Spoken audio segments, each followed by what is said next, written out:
एक क्वेश्चन दे रहा है, तब तक बनाओ तो, तब तक सब ज्वाइन नहीं कर जाते। क्वेश्चन देता है। हाँ।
इसको ट्राई करना जल्दी, जितना जल्दी हो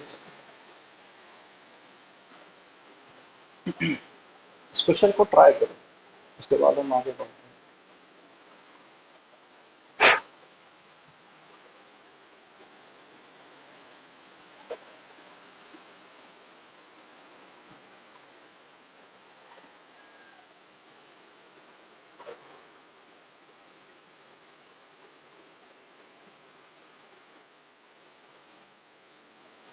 20। चलो ठीक है, बाकी लोग।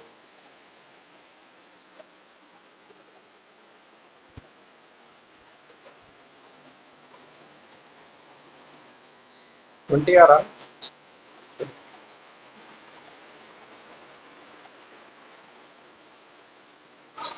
तो कल वाला कंसेप्ट बता देता है फिर से कि जितना जल्दी कर सकते हैं। इधर तुम्हारा 200 लगेगा, ठीक है, इधर तुम्हारा 100 लगेगा, ठीक है। और इस mg का दो कंपोनेंट होगा, तो इधर तुम्हारा आएगा mg का sin 30 वाला कंपोनेंट, और mg का cos 30 इधर चला जाएगा, नॉर्मल इस साइड जाएगा, ठीक है। तो अगर सेंस ऑफ मोशन देखा जाए या डायरेक्शन ऑफ मोशन देखा जाए तो कुछ यही डायरेक्शन होगा, ठीक है। यानी इसी डायरेक्शन में ऐसे ही मूव कर सकते हैं, इधर भी मूव कर सकता है। पर ये बोला गया है कि सिस्टम किस में है, रेस्ट में है, ठीक है। तो सिंपल देखो, ठीक है, हमको सिर्फ इसके अलाउ फोर्स देखो, सिर्फ इसके अलाउ टेंशन को लेना है कि नहीं लेना है, क्या करना है टेंशन का, बताओ। इसमें जो टेंशन लग रहा है, मान के चलो इसमें T1 लग रहा है, ठीक है, इधर भी तुम्हारा T1 लगेगा, इसमें टेंशन T2 होगा, इसमें भी टेंशन T2, ठीक है। तो टेंशन नहीं लेना है, क्यों नहीं लेना है? क्योंकि ये जो जब पूरा इसको देख रहा है, पूरा इसको अगर सिस्टम में रेस्ट का बात नहीं है, टेंशन नहीं लेने का कारण क्या है समझना ध्यान से। या फिर तुम पता है, हाँ तुम, हाँ इंटरनल है, या फिर तुम अगर लिखना चाहो तो तुम लिख भी सकते हो। फॉर एग्जाम्पल, अगर हम सेंस ऑफ मोशन इस तरीके से देख रहे हैं, तो इस तरफ 100 हेल्प करेगा, तो T1 इसको अपोज करेगा, -T1। फिर ये देखो T1 इस साइड हेल्प करेगा, +T1। mg sin थीटा इधर हेल्प करेगा, तो +mg sin 30। अगर तुम ऐसे भी लिखना चाहो तो लिख सकते हो। फिर उसका जो T2 है, अपोजिट साइड में है, तो -T2। फिर ये T2 इस डायरेक्शन में है, तो +T2। और 200 इस तरफ है, तो -200। और नेट फोर्स कितना होगा, 0। तुम यहाँ देख भी सकते हो कि T1 और T2 आपस में क्या होगा, कैंसिल। एक साइड का मोशन देखो, या तो तुम इस तरफ ले लो, इस डायरेक्शन में जो होगा, इस सेंस में जो भी होगा उसको पॉजिटिव, और अपोजिट वाला नेगेटिव, इस तरीके से भी कर सकते हो। या फिर अपना सिंपल कंसेप्ट रखना है कि अगर इस पूरे को अगर हम एक सिस्टम मान ले, तो ये जो टेंशन फोर्स है ये सब इंटरनल फोर्सेज है। तो एक्सटर्नल में 100 बचा, mg sin 30 और 200। अच्छा, नॉर्मल और mg cos 30 को क्यों नहीं लिया, ये भी कल बताए थे। हाँ, ये इस एक्सिस के परपेंडिकुलर है, तो परपेंडिकुलर वाला कुछ नहीं कर सकता है, ठीक है। तो यहाँ पर अगर सिंपल देखा जाए तो 100 माइनस एम जी साइन 30 यानी m g by two minus 200 is equal to 0। ठीक है, तो यहाँ से आ जाएगा कितना आ रहा है, मास कितना आ रहा है यहाँ से सॉल्व करने पे, निकाले कोई 10 kg के 20 आ रहा है, 20 आ रहा है ना। ठीक है, तो कुछ इसी तरीके से हम लोग को सॉल्व करना है पूरा चीज बढ़िया से, है ना। चलो हम लोग आगे बढ़ते हैं, है ना। यहाँ प्लस तो चलो प्लस है ना। ठीक है, इतना सारा कुछ हम कल बता दिए थे रेस्ट वाला पार्ट में, है ना। हाँ बोलो, कौन सा इंटरनल कौन सा फोर्स, एक मिनट, ये ग्रेविटेशनल कौन लगा रहा है, ग्रेविटेशनल फोर्स कौन लगाता है इसमें, ग्रेविटी मतलब अर्थ लगा रहा है। तो ये अर्थ जो है वो अंदर से लगा रहा है कि ये पूरे सिस्टम के लिए बाहर हो गया, बाहर हो गया ना। अगर बाहर हो गया तो ये बाहर एक्सटर्नल फोर्स हो गया। ये जो T1 है और ये T1 है, तो क्या ये सिस्टम के अंदर का ही फोर्स है कि बाहर का फोर्स है, अंदर का ही फोर्स है, तो इसीलिए इसको इंटरनल बोला जाता है। और mg जो है वो बाहर से फोर्स है, इसका भी जो mg लगा वो बाहर का फोर्स है, ये भी 100 लगा वो बाहर का फोर्स है। ठीक है, चलो थोड़ा सा हम लोग और आगे बढ़ते हैं। ठीक है, और आज हम एक नया फोर्स बताते हैं, स्प्रिंग फोर्स। ठीक है, हम लोग नॉर्मल टेंशन ग्रेविटेशनल फोर्स सारा कुछ सीख चुके हैं। ठीक है, अब हम बताते हैं स्प्रिंग फोर्स के बारे में। अच्छा, एक काम पर हम बता रहे हैं, ऑटो रोटेट ऑफ कर लो। हाँ, हाँ ऑटो रोटेट ऑफ कर लो, देखो सीधा हो जाएगा, हुआ सीधा सबका, ये नहीं हुआ,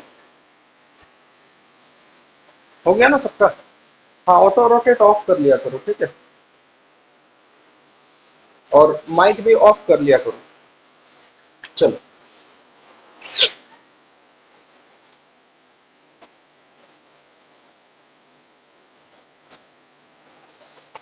ठीक है, सबको वीडियो फुल दिख रहा है ना, किसी को कोई दिक्कत तो नहीं है ना वीडियो में, देख लो एक बार, पक्का ना। चलो ठीक है, चलो अब देखो माइक ऑफ कर लो, एक डिस्टरबेंस आ रहा है किसी का, शायद पंखा चला के बैठे। देखो, स्प्रिंग फोर्स जो है, ठीक है, जाहिर सी बात है स्प्रिंग के बारे में थोड़ा जान लेते हैं। जाहिर सी बात है सबके दिमाग में यही पिक्चर आ जाता है स्प्रिंग का नाम सुनते ही। ठीक है, और इसको स्प्रिंग बोला जाता है। ठीक है, और इसका अपना एक लेंथ होता है, कौन सा लेंथ, जब उसके साथ कोई छेड़छाड़ी ना हो, कोई फोर्स उस पर नहीं लगाया गया, उसको चुपचाप कहीं रखा गया हो विदाउट एनी एक्सटर्नल फोर्स, तो उसका जो लेंथ आता है अपना, इसको बोला जाता है नेचुरल लेंथ।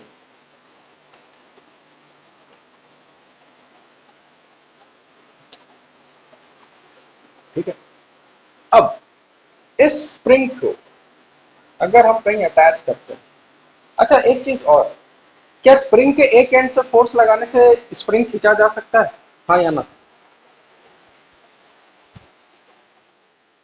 अगर हम सिर्फ स्प्रिंग का एक एंड पकड़ के खींचे तो क्या स्प्रिंग इलोंगेट होगा, नहीं हो सकता, कभी नहीं हो सकता।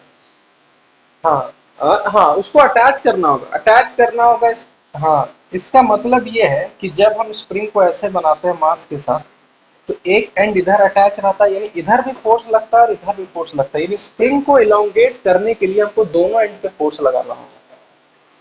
ठीक है, सबको लगता है कि एक साइड से खींचेंगे तो स्प्रिंग खींच जाता है, नहीं, फोर्स दोनों एंड पे लगना चाहिए। जैसे कि मान लो चलो कि ये एम मास है और अभी ये नेचुरल लेंथ पे है, अगर इसको हल्का सा इलोंगेट कर दे, यानी मास अब यहाँ आ गया, और कितना खींचे, तो यहाँ से मान के चलो डिस्टेंस x खींचे, तो जाहिर सी बात है अभी तक सबको इतना पता भी होगा कि इस एम मास का अगर फ्री बॉडी डायग्राम बने तो इस पे स्प्रिंग फोर्स इधर लगता है ना, कि अगर खींचा जाए तो स्प्रिंग इस मास को किधर खींचेगा, अपने तरफ खींचेगा। और ये स्प्रिंग फोर्स होता है ना, वो डायरेक्टली प्रोपोर्शनल होता है किसके, अभी के एक्स नहीं बोलेंगे, एक्स के बोलेंगे सीधा। जितना इलोंगेट करोगे, और ये एक्स कहां से मेजर किया जाता है ये हमेशा बताओ। हम यहाँ दो हम यहाँ हम हम यहाँ दो टर्म लिख रहे हैं, इक्विलिब्रियम और नेचुरल लेंथ। क्या दोनों सही है, या ऊपर वाला सही है नीचे वाला सही है, एग्जैक्ट बताओ। ठीक है, तो ये चीज मत कभी याद रखना कि इक्विलिब्रियम से एक्स होता है, कभी नहीं। ये हमेशा कहां से हम लोग डिस्टेंस नापते हैं, नेचुरल लेंथ से, ये चीज हमेशा याद रखना। ठीक है, एक्स हमेशा नेचुरल लेंथ से रहेगा। अब डायरेक्टली प्रोपोर्शनल है, तो इसको इक्वल टू करने के लिए एक कांस्टेंट आता है के, जिसको सब बोलते हैं स्प्रिंग कांस्टेंट। ठीक है, अब मेरे को ये बताओ, ये स्प्रिंग कांस्टेंट जो है, इसी के ऊपर हम बात करते हैं, मैं फोकस इसी पे डालते हैं। ठीक है, और एक चीज और, ये भी तो सब समझ गए होंगे कि अगर स्प्रिंग को कंप्रेस कर दिया जाए तो इस ब्लॉक पे फोर्स किधर लगेगा, अंदर के साइड लगेगा कि बाहर की साइड लगेगा, बाहर की साइड लगेगा। ठीक है, हाँ, ये सबको आता है इतना। हम इस पे ज्यादा फोकस डाल रहे हैं, इस के पर।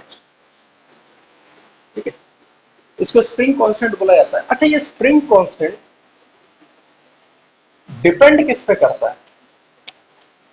क्या ये फोर्स पे डिपेंड करता है, इलोंगेशन पे डिपेंड करता है, या किसी और चीज पे डिपेंड करता है? किस पे फोर्स ये स्प्रिंग कांस्टेंट डिपेंड करता है?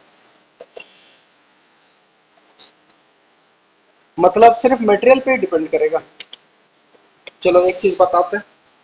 नहीं नहीं, देखो ध्यान से, मटेरियल का मतलब कि मान के चलो हम एक लोहा उठा लिए, हम लोहे से दो स्प्रिंग बनाए, एक ऐसा पतला सा और एक ऐसा मोटा सा।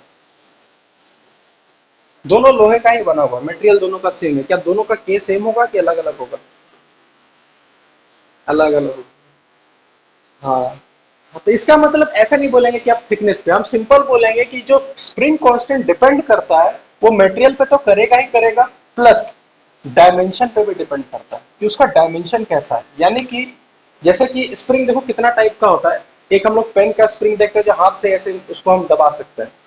बाइक का जो शॉकर होता है वो भी एक तरह का स्प्रिंग ही होता है, जिसमें हम लोग बैठते हैं तब वो थोड़ा दबता है। तुम ट्रेन वगैरह में भी देखोगे तो एकदम इतना मोटा मोटा स्प्रिंग रहता है, तो उसमें 100 आदमी बैठता है तब वो जाके दबता है। ठीक है, तो वो भी स्प्रिंग है। तो ये समझना है कि तीनों में क्या अंतर है। तो तीनों में सिर्फ ये अंतर है कि तीनों का स्प्रिंग कांस्टेंट अलग अलग है। ठीक है, और ये भी याद रखना, एक चीज होता है कंप्रेसिबिलिटी, यानी कि स्प्रिंग को तुम कितना कंप्रेस कर सकते हो, या उसको बोल सकते हैं फ्लेक्सिबिलिटी, कितना जल्दी इलोंगेट, या लचीलापन कितना है, ये बोल सकते हैं। तो याद रखना, के का वैल्यू जितना ज्यादा होगा, ठीक है, तो वो स्प्रिंग उतना हार्ड होगा दबाने में या उतना आसान होगा? क्या बोल सकते हैं? हार्ड होगा। यानी ये बोल सकते हैं कि के जितना ज्यादा होगा उसका स्टिफनेस जो होगा, या कंप्रेसिबिलिटी उतना स्टिफनेस ज्यादा होगा, यानी स्ट्रांग वो उतना ज्यादा होगा। ठीक है, और एक चीज और हम बताना चाह रहे हैं, इसी स्प्रिंग में अंदर हम डिस्कस कर देते हैं। ठीक है, ये सब शायद उतारना चाहोगे क्या, ये वाला पार्ट, ये सब उतार लो जल्दी, फटाफट उतार लो। हाँ उतार। चलो ठीक है। हाँ बढ़िया बढ़िया, लिखते रहोगे वो भी बढ़िया है। ठीक है, तो हम इस पार्ट को थोड़ा मिटाते हैं, ये पार्ट सबको आता है।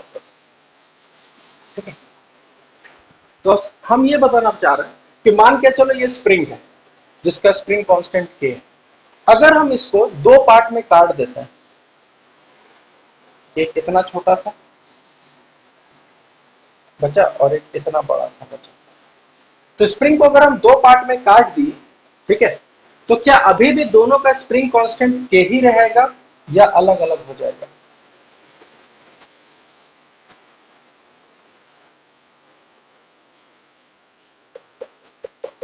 डायमेंशन, क्या इस क्या इसका डायमेंशन और इसका डायमेंशन सेम है या अलग अलग है? इसका लेंथ देखो जी, इसका लेंथ देखो जी, दोनों का लेंथ अलग है ना। इसका मतलब कि अगर स्प्रिंग को तुम दो पार्ट में डिवाइड करते हो, ठीक है, किस रेशियो में? m:n के रेशियो में। समझना ध्यान से, मैं आपसे पढ़े होगे एक लाइन को m:n के रेशियो में अगर डिवाइड किया जाए, तो ये जो k1 होगा इसका वैल्यू हो जाता है m वाला है, तो याद रखना ऊपर n होगा divided by m plus n into के, और ये जो K2 होगा इसको याद रखना, ये M होगा ऊपर में divided by M plus N into. इसका मतलब जो जितना ज्यादा छोटा होगा उसका स्टिफनेस उतना ज्यादा हो जाएगा कि कम हो जाएगा? ज्यादा हो जाएगा। मतलब जितना छोटा स्प्रिंग उसका स्टिफनेस उतना ज्यादा होगा, जो बड़ा होगा उसका स्टिफनेस कम होगा। याद रखना, अगर ये m इज टू एन के रेशियो में डिवाइड होता है तो इसका जो स्प्रिंग कांस्टेंट बनता है वो m इज टू एन के रेशियो में डिवाइड होगा कि n इज टू m के रेशियो में? किस रेशियो में होगा? के K1 इज टू K2 किसके रेशियो में होगा? n बाई m के रेशियो। उल्टा हो जाता है बस। हाँ, ये सब इंपॉर्टेंट चीज है मेंस पॉइंट ऑफ व्यू के लिए। ठीक है, इसको याद रखा करो।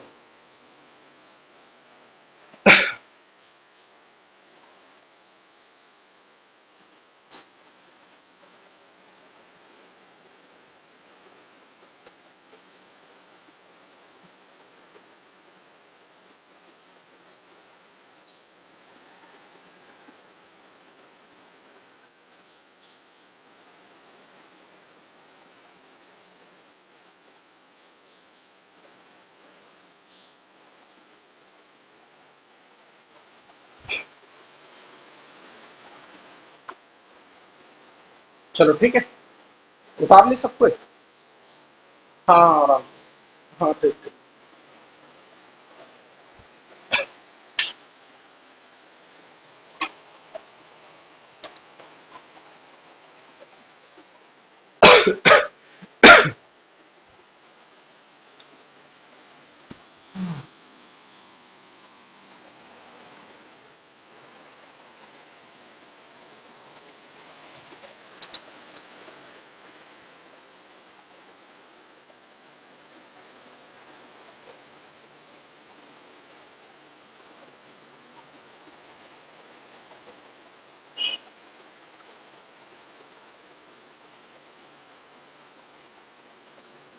ये सब पहले से पता था या नहीं पता था ये सब?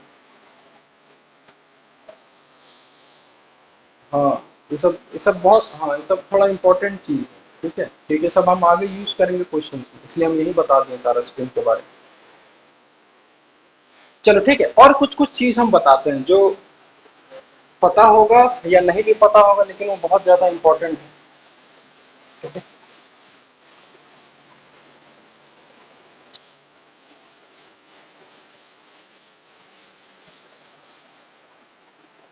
जैसे कि मान के चलो कि एक स्प्रिंग ऐसा है और फिर इसके बाद एक धागा अटैच है, कुछ एलोंगेशन वगैरह है, कंप्रेशन है इसमें, मान के चलो। ठीक है, तो धागे में कौन सा फोर्स होगा? कौन सा फोर्स आता है? टेंशन फोर्स आता है। ठीक है, और ये धागा इस स्प्रिंग के साथ अटैच कर रखे, मान के चलो कि पहले एक स्प्रिंग लगा रखे थे, फिर एक धागा था, फिर एक ब्लॉक था। जाहिर सी बात है कि स्प्रिंग इलोंगेट होगा, धागा में भी टेंशन होगा, तो इसमें स्प्रिंग फोर्स मान लेते हैं कि स्प्रिंग फोर्स कितना है? kx है। ठीक है, तो मेरे को ये बताओ कि अगर हम इस टाइप का एक सिस्टम बनाते हैं कि एक स्प्रिंग है, फिर धागा है, फिर एक ब्लॉक है। ठीक है, किसका बहुत आवाज आ रहा है? किसी घर में काम वाम चल रहा है क्या कुछ? हाँ ठीक है, माइक ऑफ कर लो जिसके डिस्टर्बेंस ज्यादा है। देखो, इसको अगर इस क्वेश्चन को देखा जाए तो इस स्प्रिंग, ये स्प्रिंग इलोंगेटेड होगा कि कंप्रेस्ड होगा या नेचुरल लेंथ में होगा? क्या होगा? इलोंगेटेड होगा। और इलोंगेटेड होगा तो मान लेते हैं कि इसमें इलोंगेशन x है, तो इसलिए स्प्रिंग फोर्स kx आएगा और इसमें टेंशन T आएगा। तो इस पे अगर हम फ्री बॉडी डायग्राम बनाए m मास पे, तो उसके ऊपर हम टेंशन बनाएंगे, नीचे mg बनाएंगे। और अगर सब कुछ रेस्ट पर है तो हम टेंशन mg के बराबर लिख देंगे। अब मेरे को बताओ इस kx का क्या होगा? इस kx को निकालने के लिए क्या लिख सकते हैं? kx is equal to t होगा। मेरे को बताओ ये क्यों होता है? तुम बोले ठीक है हम मान भी लिए, लेकिन हमको कोई लॉजिक तो बताओ कि ये सेम है। तो मतलब कि, मतलब ऐसा बोल सकते हैं कि अगर कोई चीज उसके नीचे, जैसे कि ऊपर अगर टेंशन है और ये 5 kg है और नीचे 50 है, तो जरूरी है कि हमेशा टेंशन 50 ही हो? क्या ऐसा जरूरी है?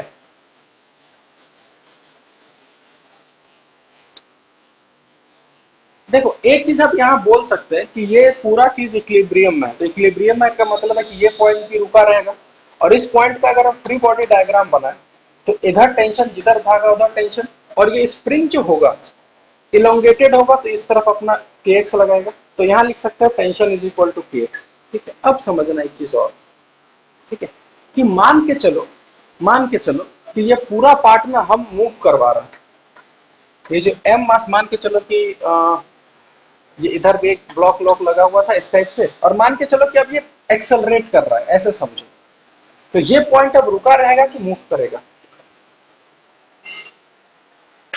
क्या होगा? मान के चलो ये पूरा सिस्टम हम ले जा रहे हैं इधर, इधर हम फोर्स लगा रहे हैं, अब खींचे सबको खींच रहे हैं, इधर पीछे भी एक मास वास लगा लिया सबको, और सबको खींच रहे हैं, तो उस केस में मूव तो करेगा, तो हम बोल रहे हैं कि उस केस में अब टेंशन और के एक्स के बीच क्या रिलेशन होगा?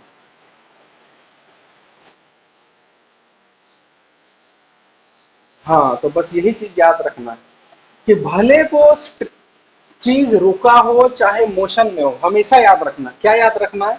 कभी भी एक स्प्रिंग, यहां हम लिख देते हैं सब कुछ, अगर एक स्प्रिंग और दूसरा स्प्रिंग कभी भी बैक टू बैक जुड़ा है, अगर इसमें फोर्स k1x1 है और इसमें फोर्स k2x2 है, तो हमेशा ये k1x1 और k2x2 बराबर रहेगा। उसी टाइप से अगर एक स्प्रिंग है फिर उसके बाद एक धागा है, तो इसमें अगर फोर्स kx है और इसमें t है, तो इसमें भी kx is equal to t होगा। ये ऑलवेज पॉसिबल है, ऑलवेज का मतलब चाहे वो रेस्ट में रहे चाहे मोशन में रहे, ये हमेशा ट्रू है, हमेशा। और इसलिए ट्रू है क्योंकि इस पॉइंट का कोई मास है क्या, देखो तो कोई मास है? जब मास है ही नहीं तो नेट फोर्स हमेशा, नेट फोर्स क्या होगा? मास इनटू एक्सेलरेशन, तो नेट फोर्स हमेशा कितना रहेगा? जीरो। तो नेट फोर्स जीरो का मतलब टेंशन के एक्स होगा यहाँ पर, यहाँ के वन एक्स वन के टू एक्स टू के बराबर होगा, ये हमेशा याद रखना है, ठीक है? इसलिए इसको लिख लो, इस पॉइंट को और इस पॉइंट को बस लिख लो, खाली यही दो पॉइंट हम समझाना चाहते थे, ये सब तो खाली एक एग्जाम्पल है, बस ये दोनों पॉइंट उतार, स्प्रिंग और टें और स्ट्रिंग के केस में क्या करना है, ठीक है? अब एक क्वेश्चन देते हैं जिसमें स्प्रिंग और स्ट्रिंग दोनों है, और इसको बनाओ आराम से। अच्छा, एक मिनट देखते हैं, बाकी बाकी बाकी सबका क्लियर है? एक मिनट।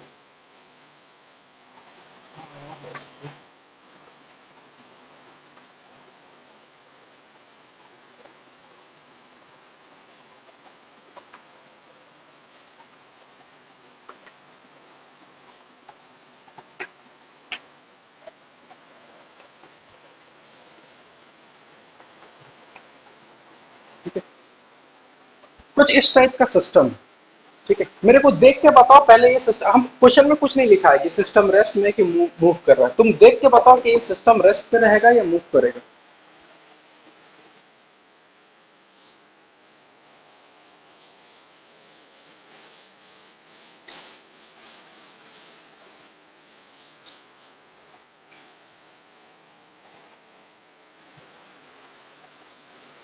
क्या?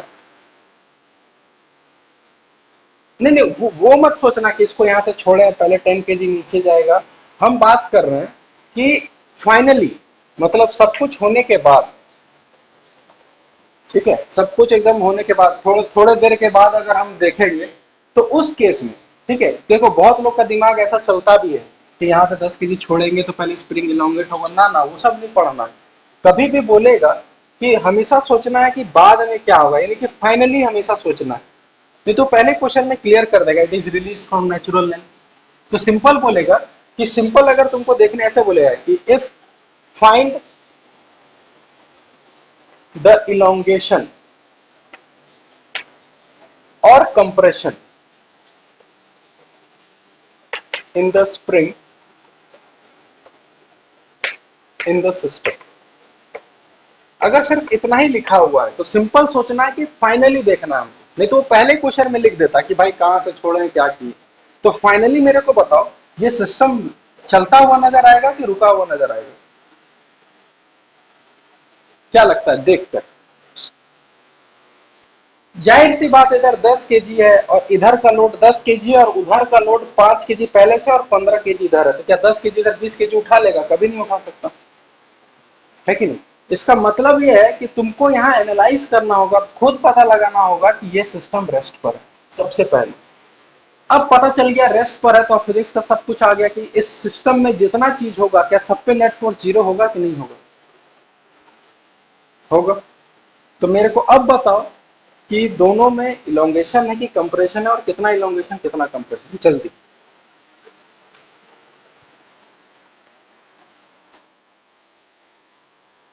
हाँ ये 10 है, के का वैल्यू 10, और इसमें के का इलोंग, हाँ ठीक है निकाल के रखो ना, आसान आसान क्वेश्चन है।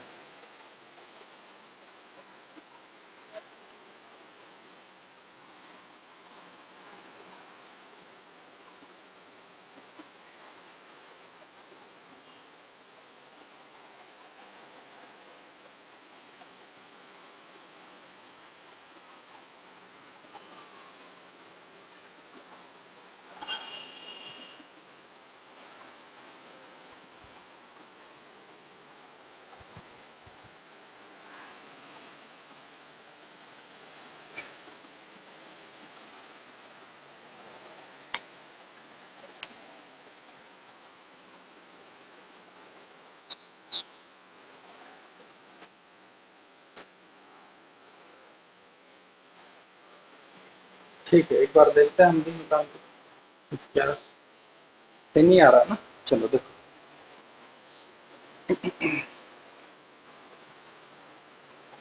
सबसे पहले अगर इसका देखा जाए, अच्छा ये स्प्रिंग इलोंगेटेड होगा कि कंप्रेस्ड होगा? इलोंगेटेड होगा, ठीक है। तो ये 10 केजी को अगर देखा जाए तो 100 नीचे होगा, और ये इलोंगेटेड है तो इस ब्लॉक को स्प्रिंग किधर खींच रहा होगा? ऊपर खींच रहा होगा, के एक्स, ठीक है। तो यहाँ लिखेंगे 100 इज इक्वल टू के एक्स, और के का वैल्यू तुम्हारा है 10, तो यहाँ एक्स का वैल्यू आ जाएगा 10, ठीक है। ठीक है, इसको के वन ले लेते हैं, के टू ले लेते हैं, ठीक है, और इसको के वन एक्स वन ले लेते हैं, ठीक है। अब आते हैं इधर इस 5 केजी पर। तो 5 केजी पर ऊपर जो टेंशन लगेगा, क्या यही वाला टेंशन स्प्रिंग फोर्स के बराबर होगा कि नहीं? यानी यही स्प्रिंग के एक्स वन रहेगा, के वन एक्स वन, है ना। उसके बाद उसका एम जी 50 नीचे होगा। अब बताओ कि ये स्प्रिंग जो होगा, ये स्प्रिंग इलोंगेटेड होगा कि कंप्रेस्ड होगा?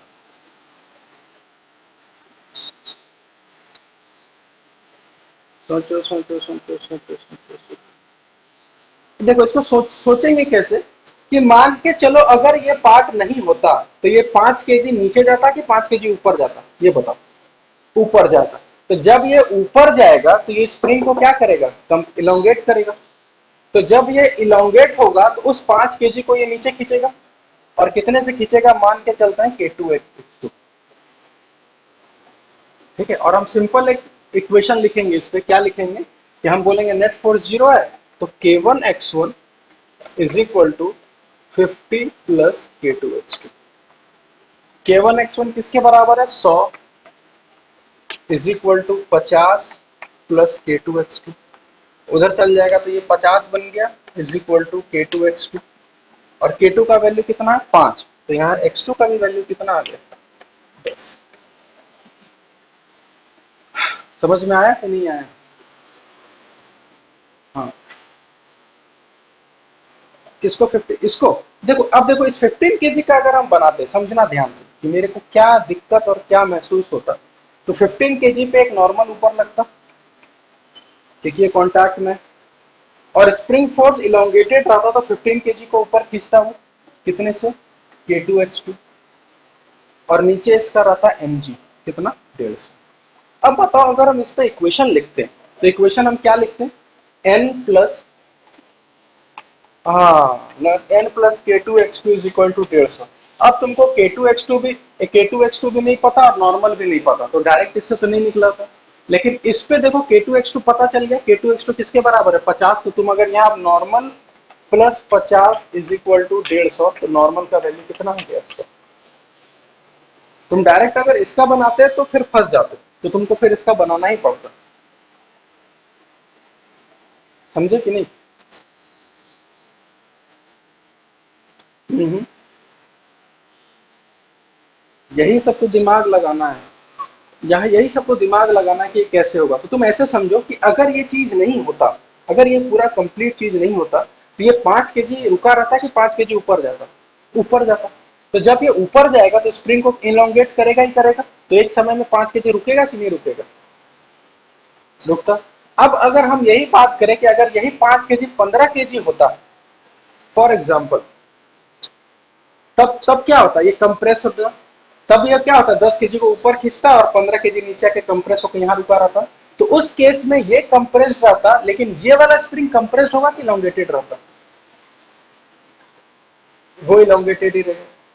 ठीक है, तो हाँ, तो इसी तरीके से स्प्रिंग के बारे में हमेशा सोचना होगा कि ये कंप्रेस्ड है कि इलोंगेटेड है, हमेशा।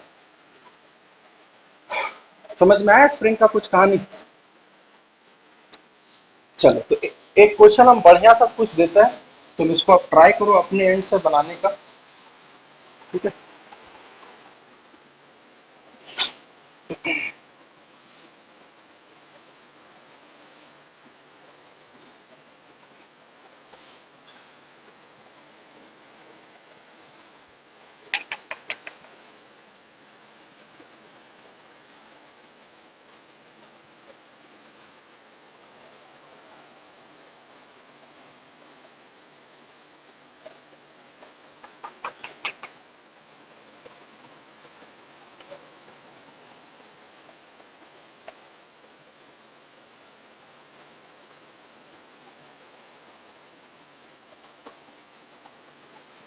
ठीक है, अगर इस सिस्टम को हम देखें थोड़ा देर के लिए, तो क्या ये सिस्टम रुका रहेगा या मूव करेगा?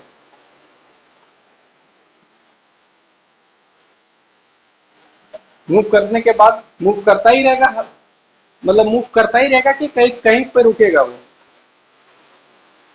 हाँ, रुकेगा। इसलिए हाँ, क्योंकि स्प्रिंग फिर उसको इधर से धकेलेगा। तो मेरे को ये बताओ, जब फाइनली एकदम सब, हाँ, सब कुछ रुक जाएगा, जब फाइनली, हाँ, जब सब कुछ फाइनली रुक जाएगा, यानी रेस्ट पर अगर हम बात करें, तो ये स्प्रिंग कंप्रेस्ड होगा कि elongated होगा? कंप्रेस्ड होगा।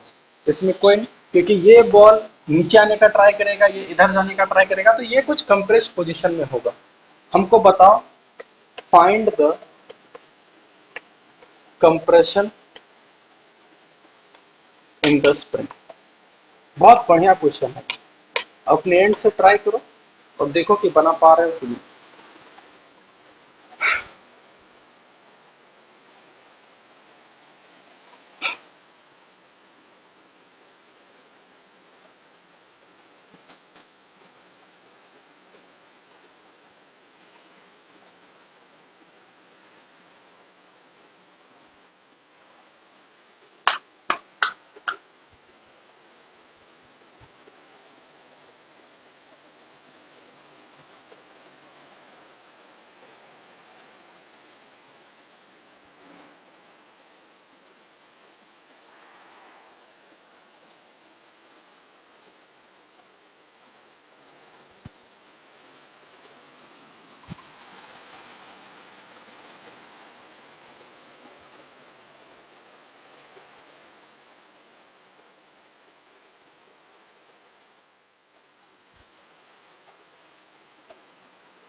जो एकदम ईमानदारी से फ्री बॉडी डायग्राम बनाओगे, उसका आंसर 100% आएगा, ये गारंटी है मेरा। और जो नहीं बनाओगे फिर दिक्कत होगा।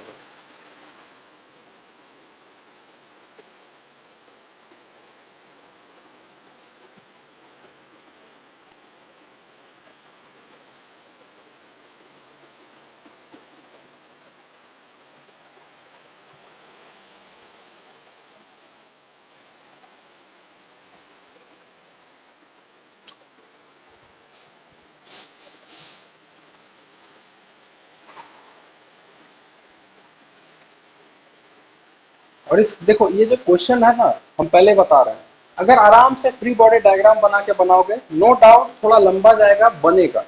और इसी क्वेश्चन को हम एक और मेथड से बताएंगे जो सिंपल एक अपना थोड़ा दिमाग लगा के या कंसेप्ट लगा के इस क्वेश्चन को तुम 2 लाइन में बना सकते हो, वो भी हम बताएंगे। इसलिए दोनों मेथड ट्राई करो, कुछ ना समझ में आए बेसिक मेथड हमेशा जिंदाबाद, है ना। और अगर दिमाग चलाना चाहते हो तो दिमाग चलाओ, वही क्वेश्चन 2 लाइन में बन जाएंगे। लेकिन हम चाहते हैं दोनों तरीके से करो, बेसिक से भी करो, उसके बाद फिर इसको सोचो कि हम और इसको दिमाग लगा के कितना कम टाइम में कर सके। टाइम बहुत कीमती है जी।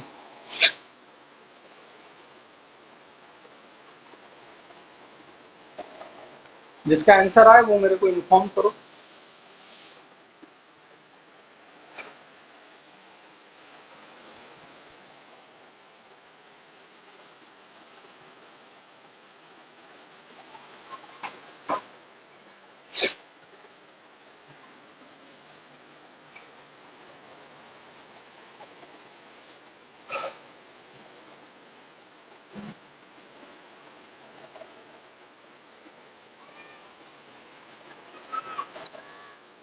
चलो पहला आंसर है 7.5।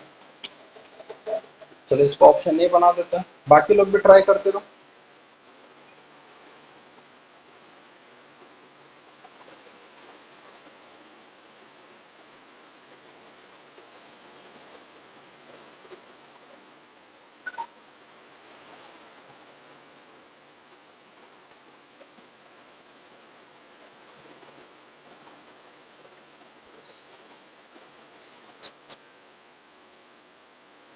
चलो सेकंड ऑप्शन 20/√3।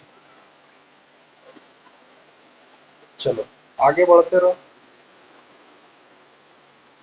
और जिसका निकल गया आंसर ना, कुछ सोचो अपने दिमाग से कि और इसको कैसे सोचा जा सके, क्वेश्चन को कैसे बनाया जा सके।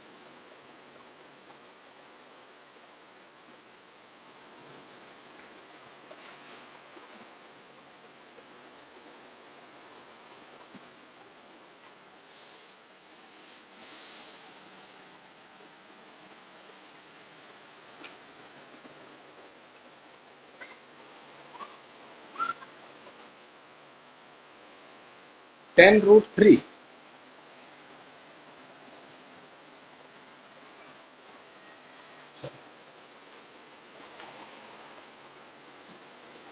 एक मिनट और देता है।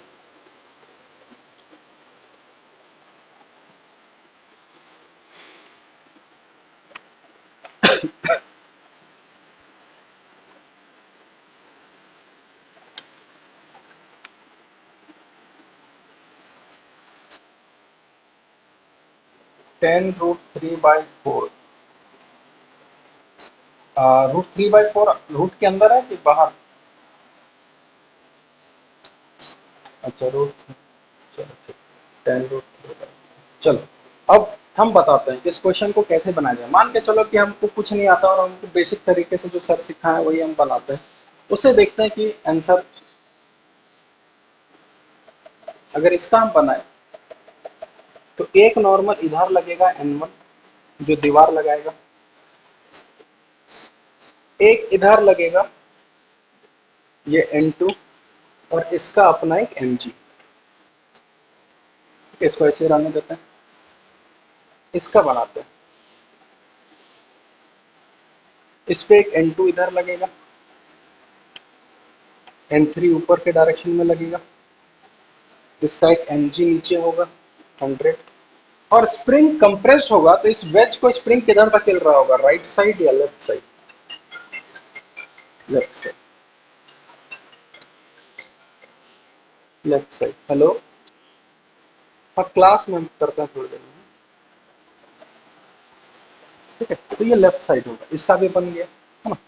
अब हमको पता है कि सारे चीजों पे नेट फोर्स 0 होने वाला है, ठीक है। और कभी भी देखो यहाँ कॉम्प्लिकेटेड लगे, पता नहीं फोर्स किधर किधर लग रहा है, अपनी सेफ्टी के लिए कि हमको दिक्कत ना हो, सारे फोर्सेस को एक पॉइंट पे ड्रॉ करो, बहुत अच्छा देखने में लगेगा। N3 ऊपर है, 100 नीचे है, KX इस तरफ है, और N2 इस तरफ। अब बताओ कौन सा अच्छा लग रहा है, ये अच्छा लग रहा है या ये नीचे वाला अच्छा लग रहा है? कौन सा आसानी होगा? नीचे में। तो कभी भी, हाँ कभी भी कॉम्प्लिकेटेड लगे, हमेशा सारे फोर्सेस को एक पॉइंट पर ड्रॉ कर दो, और हम इसलिए यहाँ पर एक ही पॉइंट पर सब ड्रॉ किए, आसान लग रहा है इसलिए। ठीक है, अब रहा बात N2 का एंगल वैंगल डिसाइड करने का, तो यहाँ एक लाइन खींच लो फटाफट, यही वाला है। ठीक है, और यहाँ ऐसे ऐसे लाइन खींच लो फटाफट। ठीक है, एक ये लाइन, एक ये लाइन, और एक ये लाइन। अगर ये 30 डिग्री है, ये 90 डिग्री है, तो ये वाला एंगल 60 डिग्री होगा। तो ये ये कितना हो जाएगा 30 डिग्री।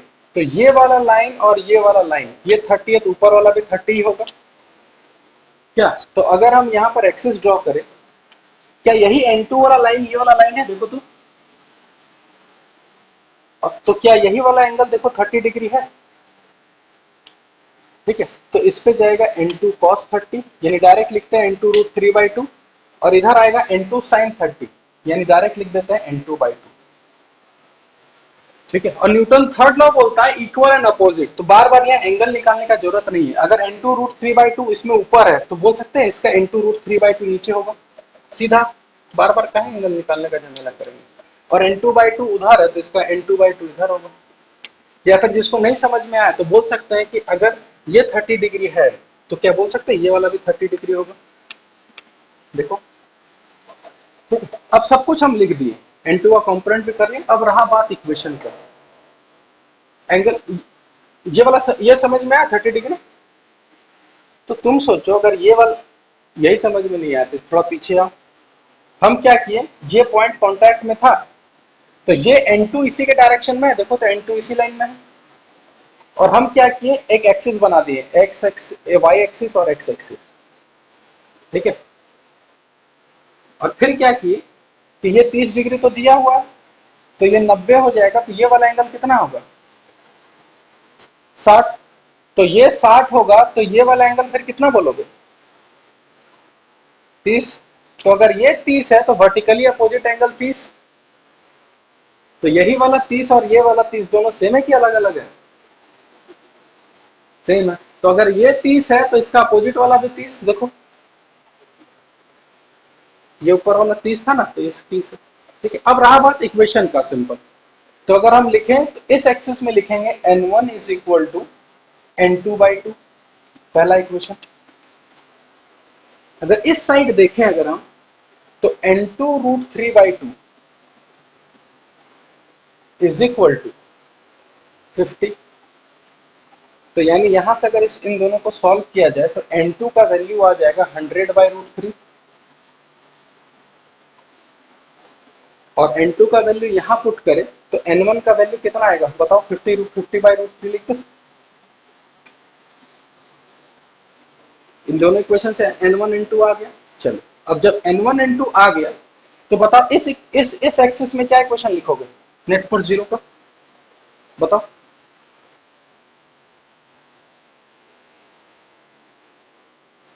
N2 का वैल्यू कितना आ रहा है, कैसे लिख दोगे तुम। अब चलो, तुम तो यही बनाया होगा, यही बनाए ना।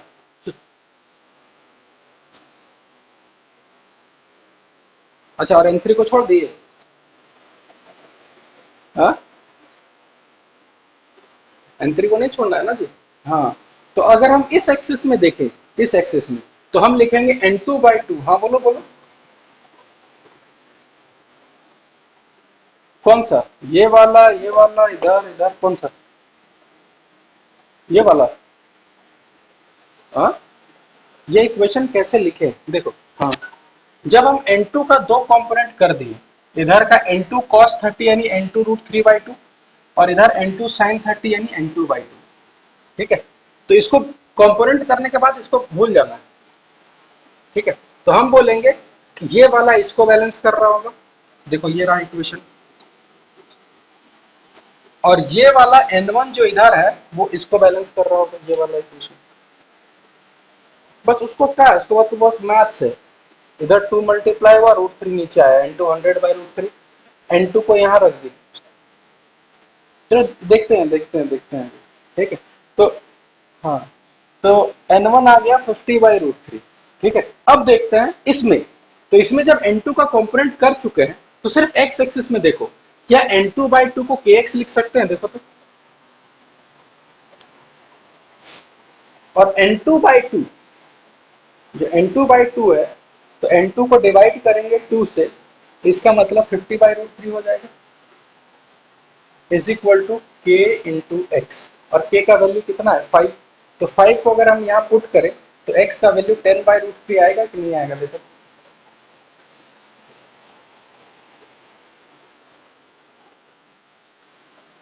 किसी बस हाँ वही तो सिली मिस्टेक ही तो नहीं करना। देखो चारों में से किसी का मैच नहीं है।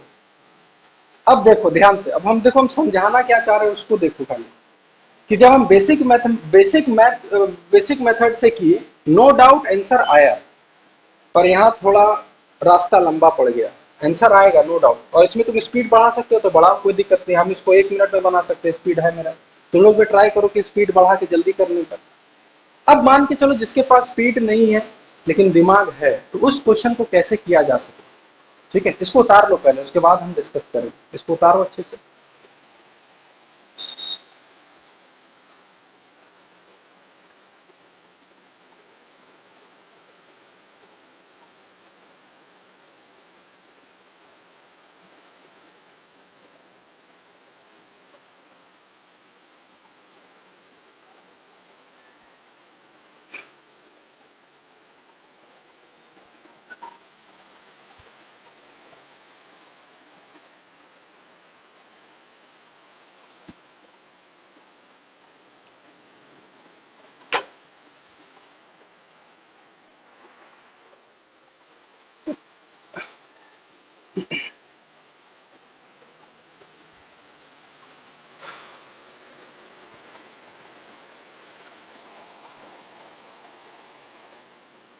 ठीक है, उतार लिए सब कुछ। चलो अब देखो हम इसको एक आसान मेथड से कैसे बताते हैं।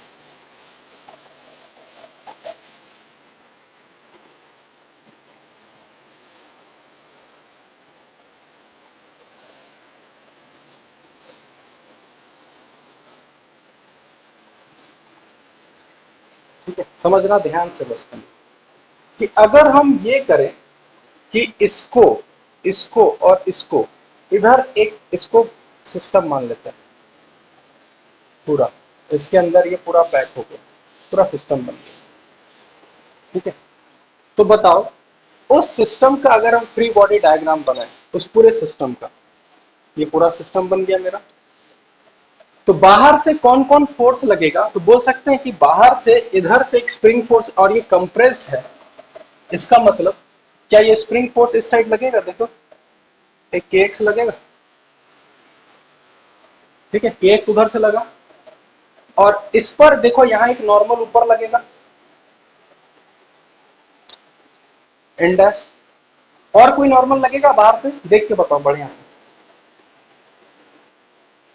यहाँ से लगेगा। ठीक है, इसको इसको N1 बोलते हैं, इसको N2 बोलते हैं। और बाहर से टोटल mg कितना था, ये 5 और ये कितना था 10 है ना सर, तो टोटल हो गया 15, 150। ठीक है, चलो तो अगर सब रेस्ट पे है तो कि ये पूरा सिस्टम रेस्ट पे रहेगा। ठीक है, तो मेरे को ये बताओ कि डायरेक्ट डायरेक्ट लिखे N1 इज इक्वल टू के एक्स। N1 का वैल्यू कितना है?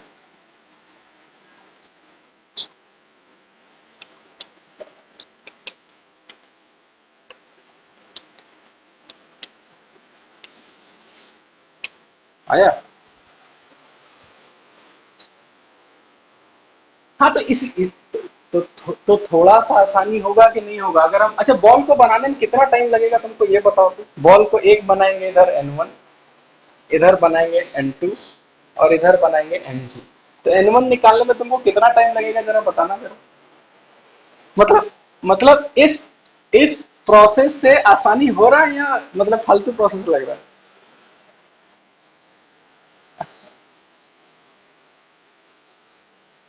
अच्छा, फिर वेज का फिर पूरा फ्री बॉडी डायग्राम बनाना है ना।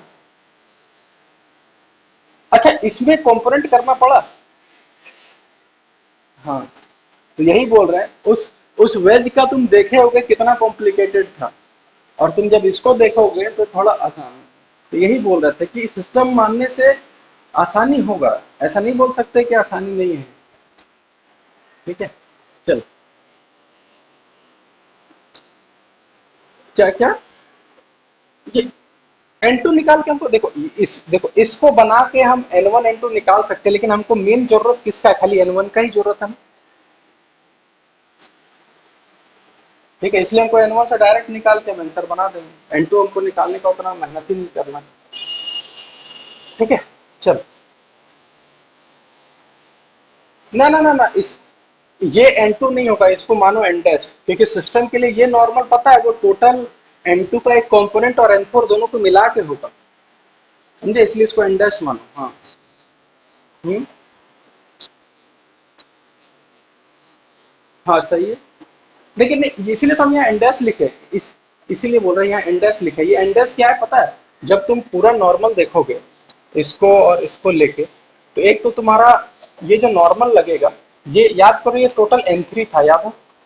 तो ये वाला नॉर्मल N3 है। ठीक है, तो ये N2 दूसरा, ये इन दोनों के बीच का N2 है। लेकिन हमको जो चाहिए यहाँ पर किसका वैल्यू चाहिए? N1 का चाहिए। तो तुम N2 भी निकालो, N1 भी निकालो, कोई फर्क नहीं पड़ता, पर लास्ट में हमको N1 का ही वैल्यू काम में आना,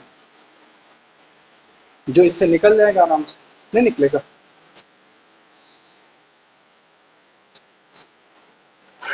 N1 निकालने के लिए N2 निकालना पड़ेगा। ठीक है, हम ये बोल रहे हैं कि इसमें एक, मतलब N1 N2/2 होगा, फिर N2 इतना होगा, तो N1 तो निकल ही जाएगा ना, हम ये पूछ रहे हैं। और एक इसी से निकल जाएगा, इस बॉल से। हाँ, फिर सिस्टम बना के। हाँ, वो देखो, हम ये नहीं बोल रहे कि यही करो, तुम अपने कंफर्ट जोन में रह के देखो कि तुमको कौन सा करना है, हम तो सब कुछ बताएंगे। और हम ये बोल भी नहीं सकते कि यही बनाओ। ठीक है, तुमको जो अच्छा लगे, हम बस तरीका बता रहे हैं। ऐसा नहीं होता कि सारा स्टूडेंट एक ही तरीका से बनाता है, जिसको जो फास्ट लगे, जिसको लग रहा है नहीं हम दोनों बनाएंगे और निकाल लेंगे, सिस्टम सिस्टम हम नहीं सोचना है, वो ऐसे भी कर सकते हो। लेकिन जिसको लग रहा है नहीं सिस्टम हम सोच के भी बना सकते हैं, उससे ही बना सकते हो। ठीक है, कोई मेथड बुरा नहीं है, बस तुम अब। हाँ। हाँ बोलो बोलो।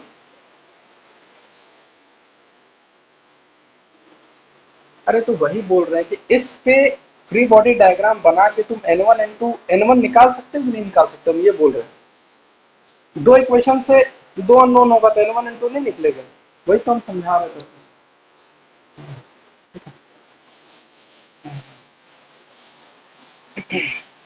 हम ये नहीं बोले कि एक ही क्वेश्चन में आ जाएगा, हम बोले कि एक बॉल का फ्री बॉडी डायग्राम बनाने के बाद तुम N1 निकाल सकते हो।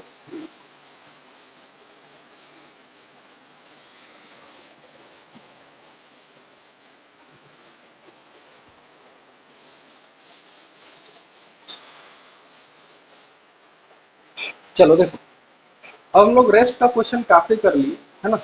अब थोड़ा हम लोग आगे बढ़ते हैं। ठीक है, और अब आते हैं एक्सेलरेशन वाले पार्ट।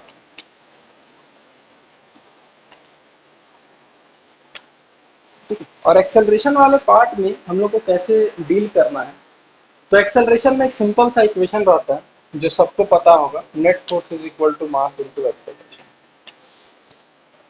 ये सबको पता रहता है, लेकिन इसको लगाना कैसे है? ठीक है, और क्या क्या इसमें प्रिकॉशंस लेना है, सावधानी क्या बरतना है, वो हम पहले ही बता दे रहे हैं। ठीक है, जैसे कि हम सिर्फ दो ही केस डिस्कस करेंगे, बाकी सब केस आता भी होगा तुमको। ठीक है, एक सिंपल सा ही ले लेते हैं कि अगर इधर F1 है, इधर F2 है, और एक्सेलरेशन इधर है, और इसका मास m है। क्या इक्वेशन? m है। इसमें किसी को दिक्कत तो नहीं है? या इसमें? हाँ चलो, बहुत हाँ, इसमें कोई दिक्कत नहीं। अब हम सिर्फ दो केस डिस्कस करते हैं, F1, F2, F3, और ये बॉडी इस तरफ जा रहा है ए एक्सेलरेशन, पहला केस। और दूसरा केस, F1 इधर, F2 इधर, और F3 इधर, और बॉडी इसी तरफ जा रहा है ए एक्सेलरेशन। ठीक है। ठीक है, अब समझो ध्यान से कि पहले इस वाले केस में हम एक्सेस कैसा ले, प्लस वाला ले या क्रॉस वाला ले? प्लस वाला ले। ठीक है, दूसरे वाले में प्लस वाला लें कि क्रॉस वाला लें? कौन सा? अब देखो, हाँ अब यही, अब ये हाँ देख लेते हैं। प्लस या क्रॉस दो में से एक ही होगा, ठीक है। अब देखो ध्यान से कि पहले वाला जो पढ़े नेट फोर्स जीरो में और यहाँ एक्सेलरेशन में, दोनों में अंतर खाली क्या है। जैसे यहाँ पर प्लस लिए, ठीक है, और वहां पे बोल रहे हो प्लस या क्रॉस, मतलब वहां कंफ्यूज हो अगर देखा जाए। तो याद रखना जब भी एक्सेलरेशन होगा, इसको हमेशा याद रखना, always take one of the axis along the direction of acceleration, ये हमेशा याद रखना।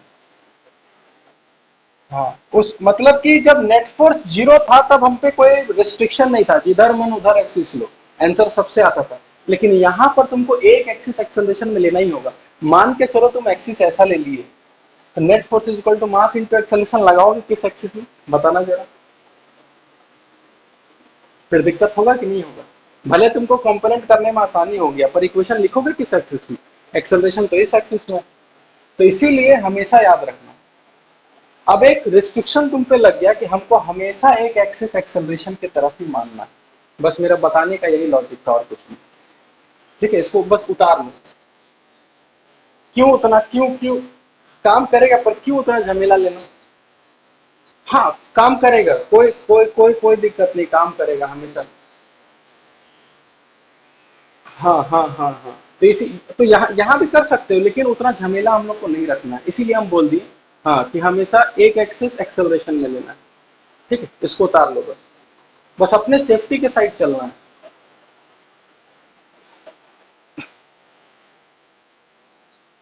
हाँ हाँ एकदम एकदम एक एक्सेस उधर ही लेके चलो, क्योंकि फायदा क्या होगा ना, जैसे यहाँ पर अगर हम करें कि अगर मान के चलो ये थीटा है, तो इधर आएगा एफ थ्री कॉस थीटा, हम लिख ही देता है पूरा, और इधर आएगा एफ थ्री साइन थीटा। उसके बाद तुमको जज करना है कि एक्सेलरेशन किस एक्सिस में, तो एक्सेलरेशन इस एक्सिस में, तो हम इक्वेशन लिखेंगे f one minus f three cos theta is equal to m, लिख दी। अब इस एक्सिस का क्या, तो इस एक्सिस में कोई एक्सेलरेशन है बताओ, नहीं है। तो जब एक्सेलरेशन ही नहीं है तो नेट फोर्स कितना होगा इस एक्सिस में, कितना होगा, जीरो होगा। यानी f two is equal to f three sine theta. यानी सिंपल, अब पता है लॉजिक क्या लगाना है, कि जिस तरफ एक्सेलरेशन है एक एक्सिस उधर लगा दो, उधर net force is equal to mass into acceleration, और उसके अगर परपेंडिकुलर एक्सिस में कोई मोशन नहीं हो रहा है, तो उस केस में तुम्हारा नेट फोर्स जीरो होगा। बात खत्म। ठीक है, इसको उतार लो बस।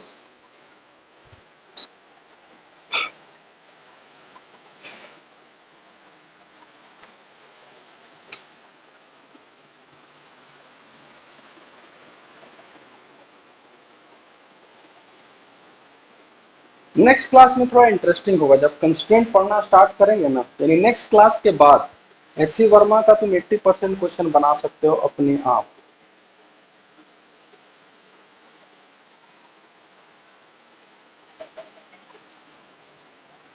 ठीक है, इसको उतार लिया, मिटाए फिर। चलो।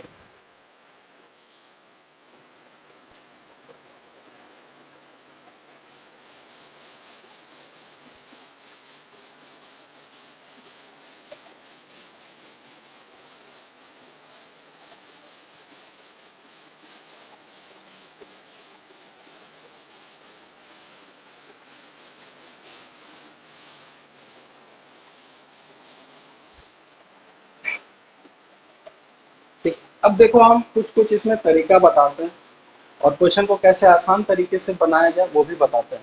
फॉर एग्जाम्पल, ठीक है, और ये सब बनाने में शायद तुम लोग को टाइम भी ना लगे, लेकिन फिर भी हम इन सबको डिस्कस करके ही चलेंगे आगे। पहला,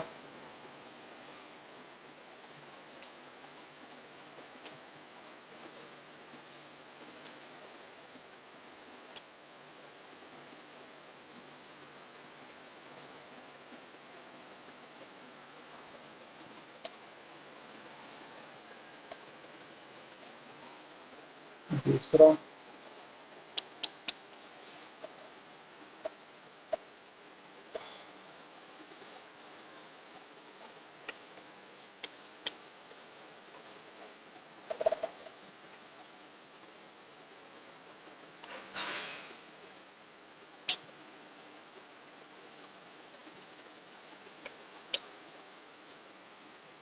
ठीक है, एक काम करो, ठीक है, इसको अगर हम ही बनाए, ठीक है, तुम लोग को बनाने का भी जरूरत नहीं है, सब कुछ हम बताते हैं, डिस्कस भी करते हैं फटाफट कि कैसे किया जाए।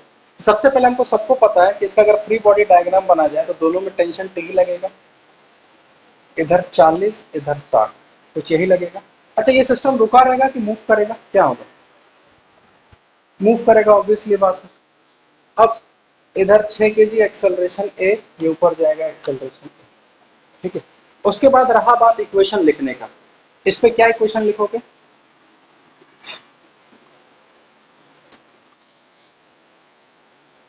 बिल्कुल सही, t - 40 = 4a।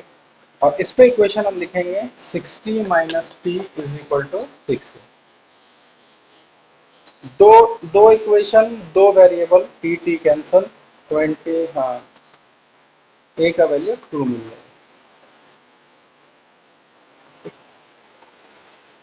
हमको इस मेथड से नहीं करना, ठीक है, एकदम सही। हमको जल्दी करना है तो हम क्या इस्तेमाल करेंगे कि एक्सेलरेशन डायरेक्ट बोलेंगे कि उस पे जो नेट फोर्स होगा डिवाइडेड बाय टोटल मास। ऐसे भी कर सकते हो, इसमें कोई बुराई नहीं है, लेकिन हम कैसे करेंगे समझना ध्यान से। तुम ऐसे समझो कि इसका सेंस ऑफ डायरेक्शन मोशन का कैसा है, तो बोल सकते कि कुछ ऐसा जाना चाह रहा है ये, इस टाइप से। अब इस डायरेक्शन में खाली देखो कौन हेल्प कर रहा है कौन अपोज कर रहा है, तो ये 60 उस मोशन को हेल्प कर रहा है कि अपोज कर रहा है? हेल्प कर रहा है। टेंशन इंटरनल है, कोई मतलब नहीं। तो 60 और इधर 40 जो है अपोज कर रहा है, तो 60 में से 40 किया कितना हुआ? 20। और टोटल मास कितना है? 10। आंसर कितना आ गया? सीधा। उसी टाइप से अब इसको देखो, सेंस ऑफ मोशन या तो ये ऐसे जाएगा या ऐसे जाएगा, यानी मोशन का सेंस ऐसा ही होगा। इधर 40, तो इधर mg लेना है कि mg का कंपोनेंट लेके चलना है, क्या करना है?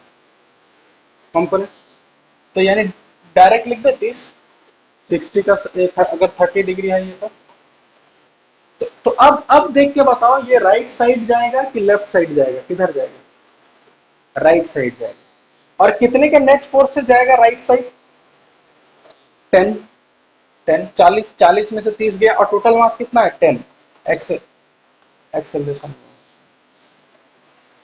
यहां देखो, इधर 60, इधर 40, ऊपर नॉर्मल, नीचे 100, तो क्या सेंस ऐसा ही है? इसका एक्सेलरेशन तुम लोग बताओ तो कितना बोलो।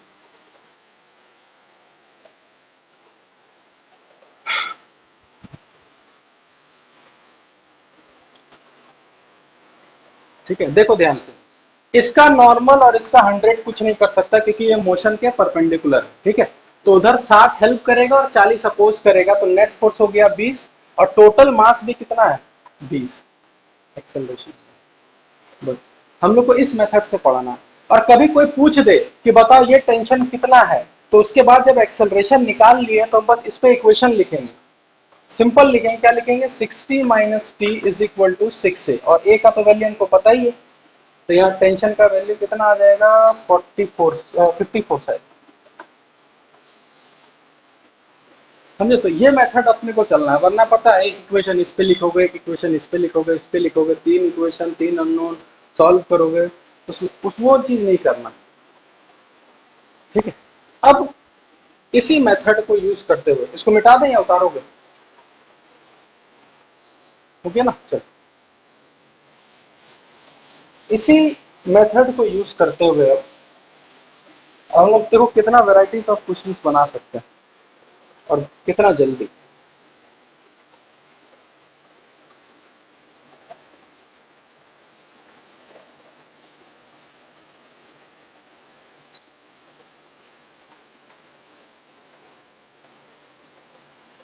10 kg, 10 kg, 10 kg, 30 डिग्री, बताना एक्सेलरेशन कितना होगा? हम्म,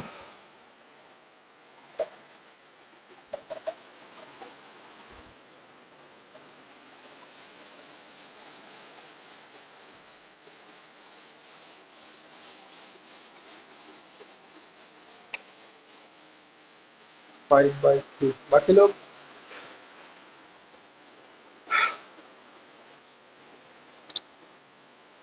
5/3 ना।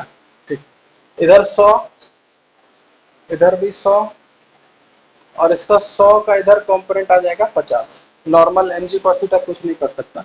तो अगर इस सेंस में अगर देखा जाए तो किस साइड जाएगा, लेफ्ट साइड या राइट साइड?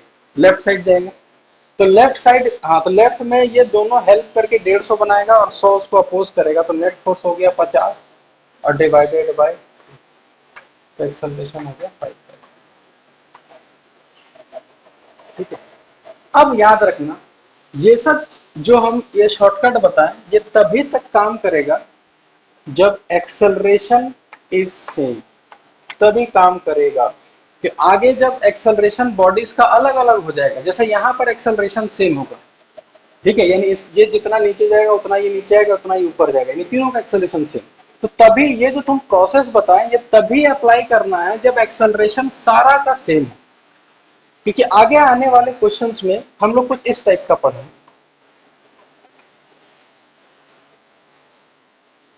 इस टाइप का मूवेबल पुली है। तो उस केस में क्या होता है कि दोनों का एक्सेलरेशन अलग अलग होता है। तो नहीं नहीं, रिलेटिव नहीं, हम बता देंगे एकदम सिंपल और हाँ एकदम सस्ता तरीका। अच्छा, इसमें तो A/2 बता देता है सब लोग, है ना।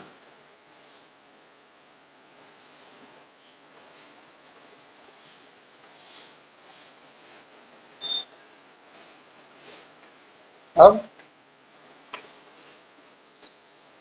अरे कुछ नहीं है, कुछ नहीं है, हम एक लाइन में बता देंगे कैसे निकालते हैं, कंस्टेंट लगा के। हाँ, एकदम कंस्टेंट लगाएंगे, एक लाइन में आंसर आ जाएगा। ठीक है, तो इसलिए डरना नहीं है। तो ये सब जितना भी केस है ना वो सारा बन जाएगा, कोई दिक्कत नहीं आएगा कहीं से भी। ठीक है, तो इसी को रिलेशन, पहले ए और ए डैश में क्या रिलेशन होगा, इसी रिलेशन को पढ़ने के लिए हम लोग नेक्स्ट क्लास से एक टॉपिक स्टार्ट करेंगे, कंस्ट्रेंट। और पूरा एनएलएम का यही पूरा सबसे तगड़ा टॉपिक यही है, कंस्ट्रेंट। जिसको कंस्ट्रेंट नहीं आएगा एनएलएम में बहुत दिक्कत आएगा, यानी खास करके पुली वगैरह क्वेश्चन। इसमें इसमें हाँ, इधर हो गया 2 2 4 1 5, हाँ A/5 आंसर आएगा। ठीक है, तो उस टाइप से कंस्टेंट लगा के निकाल सकते हैं हम लोग आराम से, कोई दिक्कत नहीं आएगा कहीं भी। ठीक है, तो आज हम लोग इतना ही रखते हैं।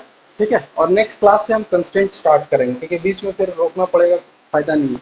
तो नेक्स्ट क्लास में पूरा का पूरा कंस्टेंट हम स्टार्ट करेंगे, पूरा कंस्टेंट, वो कंस्टेंट बता देंगे, इससे रिलेटेड क्वेश्चंस बता देंगे, तो तुम्हारा पूरा एचसी वर्मा होमवर्क में चला जाएगा। और उसके बाद पता ही है कि जब एचसी वर्मा तुम बना लोगे तो अपना डीसी पांडे भी तुम्हारा ही है, जिसको भी बनाना है तुम ही लोग। और अगर ये डीसी पांडे अगर बना रहे हो और ये दोनों बन रहा है तो समझना कि सही डायरेक्शन में जा रहा है पढ़ाई। अब रहा बात डाउट वगैरह का, कि जाहिर सी बात है कि बहुत लोगों को कुछ कुछ डाउट हुआ होगा जो नहीं पूछ पा रहे हो, या पता नहीं किसी कारण वो चुप हो गए, क्योंकि पूरा का पूरा तो समझ में नहीं आया होगा, इतना तो पता ही है ना। तो किसी को कुछ भी अगर डाउट होगा कोई भी चीज रिलेटेड, ठीक है, तो मेरा नंबर होगा या नहीं होगा हम लिख देते हैं। ठीक है, इस पे तुम आराम से व्हाट्सएप के थ्रू डाउट वाउट पूछ सकते हो, फिर जो होगा आगे यहीं से फिर बात करेंगे, है ना। तो आज के लिए इतना ही रखते हैं, फिर कोई दिक्कत वगैरह कुछ नहीं ना। चलो ओके, चलो थैंक यू। हाँ चलो।